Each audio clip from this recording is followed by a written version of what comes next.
gusto ko na ata siya. Yung ang pogi niya, tapos parang mukhang mabait pa.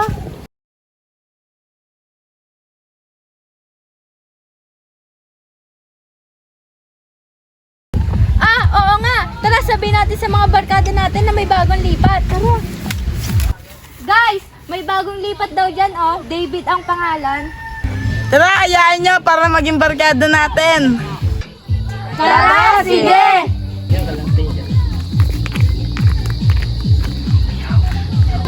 Hi David, ako nga pala si Kim. Gusto mo ba maging part ng tropa namin?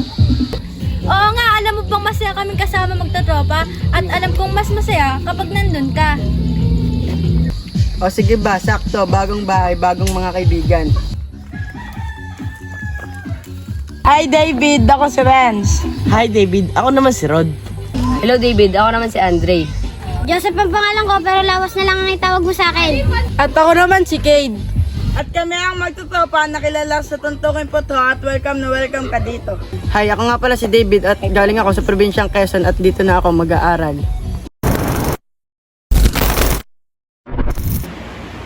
Love, okay ka lang ba? Okay lang ka lang. Tara na, matulog na tayo.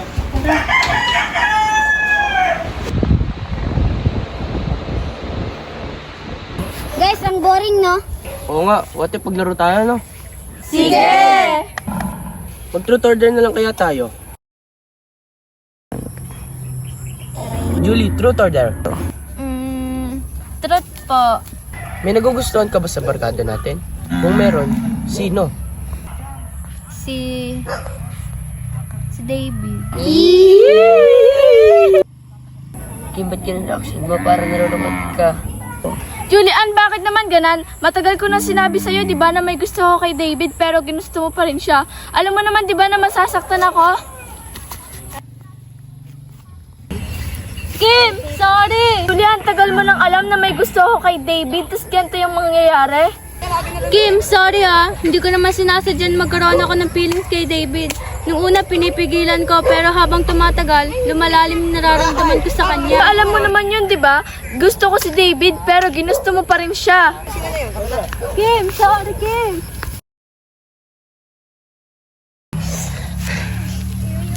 Kim, patawarin mo ako.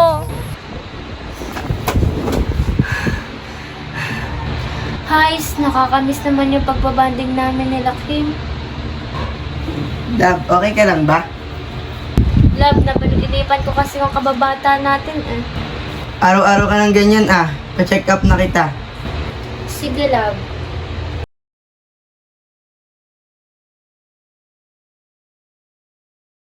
Dok, ano pong nangyayari sa kanya?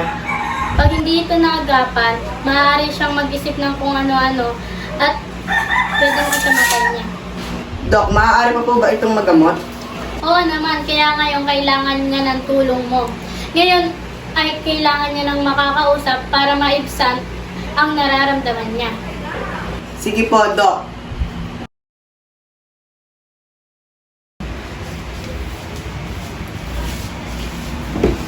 Love, magpahinga ka muna.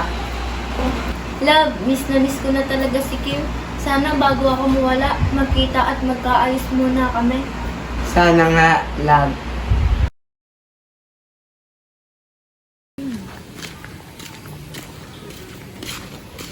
Uy pre, long time no see. Kamusta pala kayo ni Julian? Ano pala yung dala mo? Ayos lang kami ni Julian. Ito, gamot niya eh. Gamot? Bakit? Ano sakit niya? Na-depress siya, Kate. Siguro dahil sa labis sa pagkabis niya kay Kim. May contact ka pa ba kay Kim, Kate? Itatry kong i-reach out si Kim. Sana magkita na silang dalawa.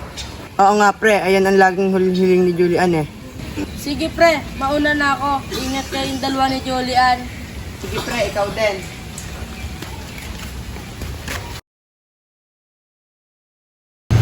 Oh, hi Kim. Kumusta ka na?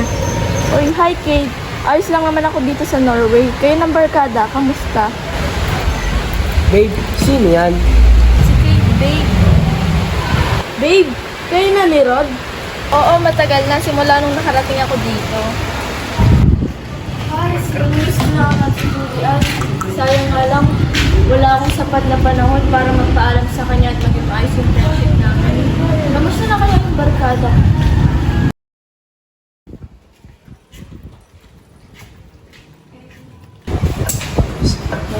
Uy, si Kim ba to? Saan kaya siya pupunta? Mag-aaral din ba kaya siya sa ibang bansa?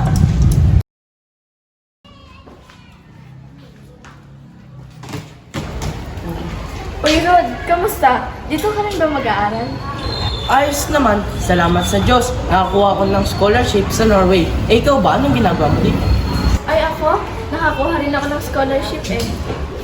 Wow, maganda yan Kim. Pero Kim, may sasabihin sana ako sa iyo eh. Ano ba yun, Rod? Ano kasi Kim eh, matagal ko na itong nililihim sa iyo. Pero meron na akong pagkakataon na sabihin ko sa iyo na gusto kita. Sorry, Rod ha, pero hindi pa kasi ako ready dahil dun sa nangyari nung nakaraang buwan.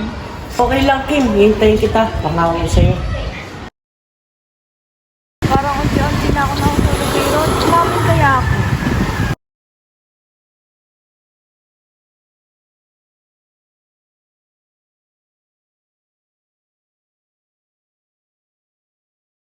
Rod, gusto na kita. Pwede mo pagbigyan natin ang isa't isa? Matagal na kitang hinihintay Kim. Hindi ko na ito sasayangin. Wow naman.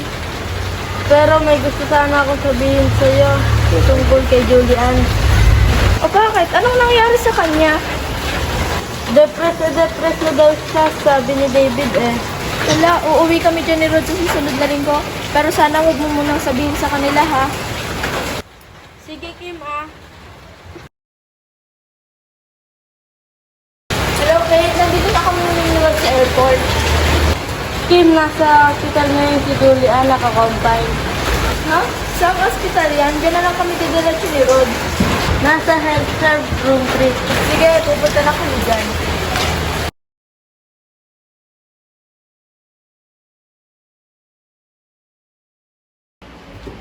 Surprise! I miss you so much, guys.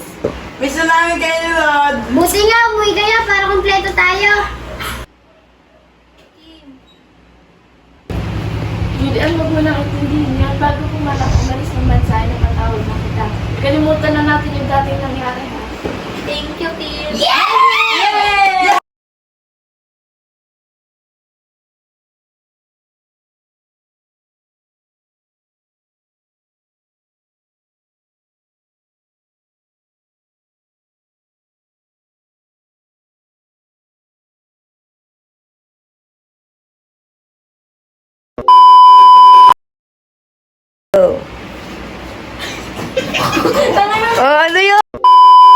Go. Uy pre, long time no see. Buti nga, umuwi kayo para kumpleto tayo. Parang manggi eh.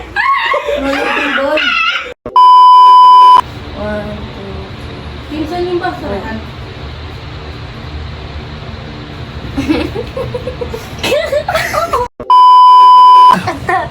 Parang medyo masama lang pakiram na ilang araw ka nang ganun, ha? Pa-check up na kita. Tapos ako muna, sige ba? Ha, ano sasabihin ko? Namimiss ko na lang sobra si Kim. Sabi ko na ata yung kanina. Sabi Punta ko na siya sa Norway. Nakabidyo si King. Si David talaga may pinakamadaming bloopers dito. Bahala ka. Puro ano ni David papakita namin doon. 10 minutes para sa bloopers ni David. Game na. Ano yung na-practice? Bulol-bulol, mag-English ka kasi. Ikaw dito. Thank you, babe. Major depressive. Tara na, game na. O yan. Go. Wow naman. Actually, ano ulit? Oo naman. Actually. Wow naman.